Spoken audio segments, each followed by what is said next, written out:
and welcome back to the Local Government People's Program. This is Adam Spagnolo and I'm delighted to be here this morning. I have a very special guest that I'm going to introduce to you very shortly. But first let's recap. We have lots of feedback coming through from our previous programs. Keep those SMSs coming in, please keep the emails coming in, and please keep those phone calls coming in. For those of you that we haven't gotten back to, please be patient, we will get back to you. We've been able to assist and help many people. There's a few little hard knuckles there, if you like, that we need to deal with, but we're trying our best for you. So please keep the feedback coming and keep those SMSs and phone calls and emails coming in as well. On our last program, we actually were very privileged to have on the program Lynn Craigie. Lynn, of course, is the president of the West Australian Local Government Association. With Lynn, we discussed a number of items, including the Emergency Services Levy. We also looked at the review of the Local Government Act, which is currently underway. We talked about a very topical item known as rates. I think we're all very familiar with rates these days. And of course, the other topical issue, which is elections. And I'll be touching on those issues a little bit more later on in the program. Now, this morning I'm very, very privileged, I think, and very, very delighted to have with me a very special guest by the name of Leo Arrigo. For those of you that don't know Leo, Leo is a community person, a very well-respected community person. Leo has been involved in a number of associations, committees and organisations, and has been an advocate in Western Australia for the Italian community. Leo, many of you, those of you that are a little bit older, probably my vintage and maybe even older, may recall that Leo was very well known through the Osborne Park Co-op.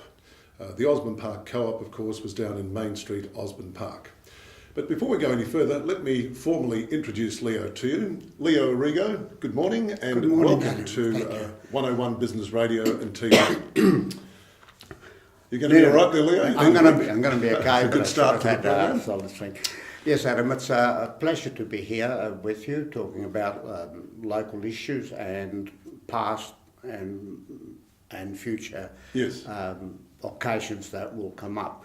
In the past, I am very, very humble and happy to be able to publicly say that I first met you on the occasion of my parents' 50th wedding anniversary back in 1986, though I knew of you from before. Yes. And your late father, of course, through my work at the Osborne Park Co-op. It was great of you to turn up on my parents' house on that day in 1986 and present them with a gift card and a bouquet of flowers. I will always remember that. Oh, thank you, Leo. And I do also believe that that was a common thing that you did among our residents of the city of Stirling, let's say, that you often turn up at different houses with that. So you definitely have my respect and the respect of the community, particularly our ethnic friends. Oh, thank you very much, Leo. Leo, I want to talk about the Osborne Park Co-op because a lot of people, as I mentioned earlier, of an older vintage would probably recall the Osborne Park Co-op. It's situated on the corner of, or was situated, on the corner of Main Street and Hutton Street. Now, many of the younger folk will, of course, identify that location with Amaretto. Correct. The Cafe Amaretto. The owner, Vince, is also a friend, a good bloke. Yep. And he's a chap that will help a lot of young people, has helped a lot of young people locally obtain a job, a part-time job. Yes. The name has stuck through the years, Leo from the Co-op. Yeah, I still get remembered by that name, and it brings a smile. It certainly does, yes. The foundation stone that used to be on the angled part of the wall is inside the stairwell that leads to the gym upstairs. Yep. So if, a lot of people have asked me, and I said, yeah, it's still there. It's still part of the building. Yeah, I think the important thing for people to know and to remember is that We're talking about the early 60s here, aren't we, Leo? Yes, Yes. 60s, 70s, yes. And in the early 60s, the position was that generally Osborne Park, Balcatta, Stirling, Tuart Hill, it was essentially an area of rural type of terrain. Market gardens. To hit the spot, yes. It later became semi-rural, and then of course it became urbanised. We started to see the restaurants, we started to see the cafes, and of course it's the modern place that it is today. Well, yes. I'll interrupt you there. I can have fond memories of my youth there. The old Osborne Park Hotel. Yes. That was. I remember that one. You remember that one? I couldn't drink in those days. I wasn't old enough. It was unique. The railway, the tram. I remember that remember too. that? Yes. Used to come around Yes. and do a loop around where the Helen salon is around there, and there used to be a sump, a water sump in the middle. Correct, yes. We'd do a loop and go back to Mount Hawthorn. That's right. Yes. Yes, I remember as a little boy, and I mean a very little boy, I had one or two rides on it.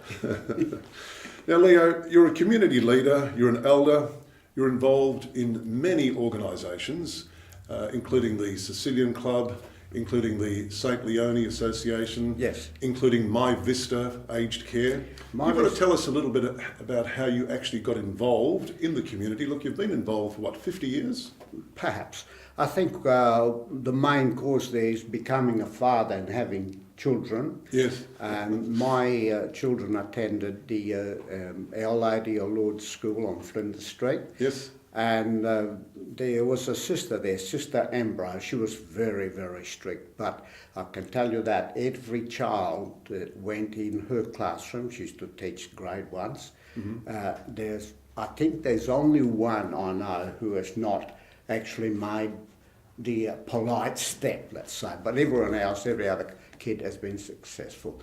She got me involved on the PSC, and one of the main things that we needed there was to create a kindergarten for the little kids. Well, they needed funds. We needed $3,000 back in those days. I mean, my son was 5, he's now 43, so you calculate the time. And they got me involved, and I had this idea that I come up with. Like a fundraiser? A fundraiser. Yes. We do a bottle drive. In those days, you could collect bottles and sell them. I think it was 5 cents or Get something. a refund, yes. Get a refund. Yeah. We got a local chap who was also a marine collector. Now, that's a trade of the past. It is indeed, yes. And he gave permits out to all of us and all the kids, and we were able to collect everything and anything in glass. And I think it was about 3 weekends later, there was over $8,500 in the fund. Wow, so you're aiming for 3,000, yes. Got 8,500, and all through this bottle drive. And we were able to upgrade classrooms. There wasn't insufficient lights. We got another local chap, Louis Fazzari, the fastest spark in the West. Yes, yes. He came on board and... He's still around, Louis. Yeah, that's great. Yeah, that was that. And later years, I got involved with the St Leone Association from Kalamunda, St Leone being patron saint of our hometown in Sinagra.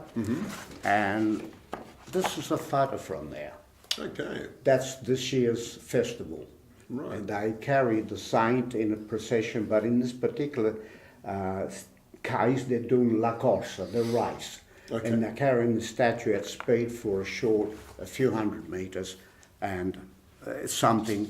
It was actually seen live on the internet here this year. So known as the patron saint for that town? For that town, yes. Sinagra, yes.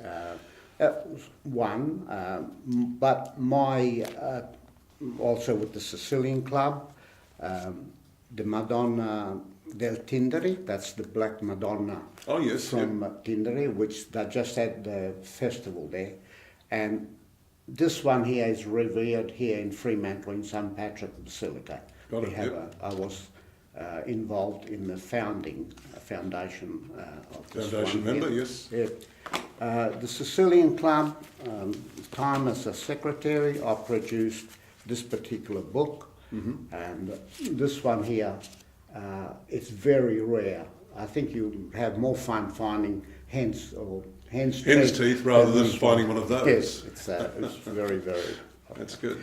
But my pet project, my pet thing was and still is my being nominated to My Vista. Whoops. Okay, now My Vista is near Big Rock Toyota on It's next to Wanneroo Road Big- in Balcatta. correct, yes. Yep. Yeah. And it was previously known as Well, it still is. Stirling Ethnic Aged Homes. Yes, that is the name, but it trades as My Vista. My Vista, a lot of people don't know, but My Vista stands for the clubs that got involved in backing and creating this. That's right. We have Macedonian, Yugoslav. Yugoslav, which is now the Adriatic thing. Yep. V is Vasto. Vasto, Ilinden, Yes. Macedonian Society. Yes. The Sicilian Association is there, the Tuscany, My Vista. Right, yep. A lot Well, of that's people- very interesting because a lot of people probably don't know that. No. And basically what you're saying, that represents all of the ethnic communities that basically patronise Yes. the My Vista. And this establishment. name was come up by Victor Boras, I'm pretty sure his name was.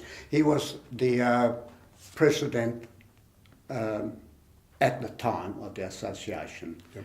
Uh, Oh, that's great, that's Yeah. excellent. Good at the, information. it is. Yeah.